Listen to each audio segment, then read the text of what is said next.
Faith I Live By, a devotional by White.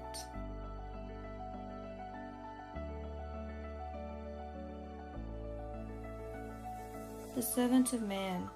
Verily, verily, I say unto you, the servant is not greater than his Lord, neither he that is sent greater than he that sent him. John 13:16. In his life and lessons, Christ has given a perfect exemplification of the unselfish ministry which has its origin in God. God does not live for himself. By creating the world and by upholding all things, he is constantly ministering for others. This ideal of ministry God has committed to his Son. Jesus was given to stand at the head of humanity, that by his example he might teach what it means to minister. His whole life was under a law of service. Thus he lived the law of God, and by his example showed how we are to obey it. Again and again, Jesus had tried to establish this principle among his disciples. When James and John made their request for preeminence, he had said, "Whosoever will be great among you, let him be your minister." In my kingdom, the principle of preference and supremacy has no place.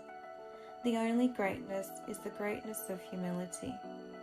The only distinction is found in devotion to the service of others. The ordinance of feet washing is an ordinance of service. This is the lesson the Lord would have all learn and practice.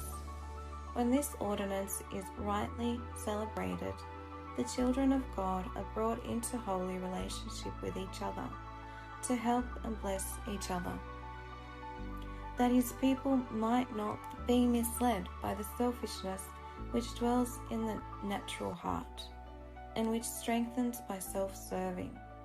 Christ himself set us an example of humility. He would not leave this great subject in man's charge. Of so much consequence did he regard it that he himself, when equal with God, washed the feet of his disciples. This ceremony means much to us. God would have us take in the whole scene, not only the single act of outward cleansing. This lesson does not merely refer to the one act. It is to reveal the great truth that Christ is an example of what we, through his grace, are to be in our intercourse with each other.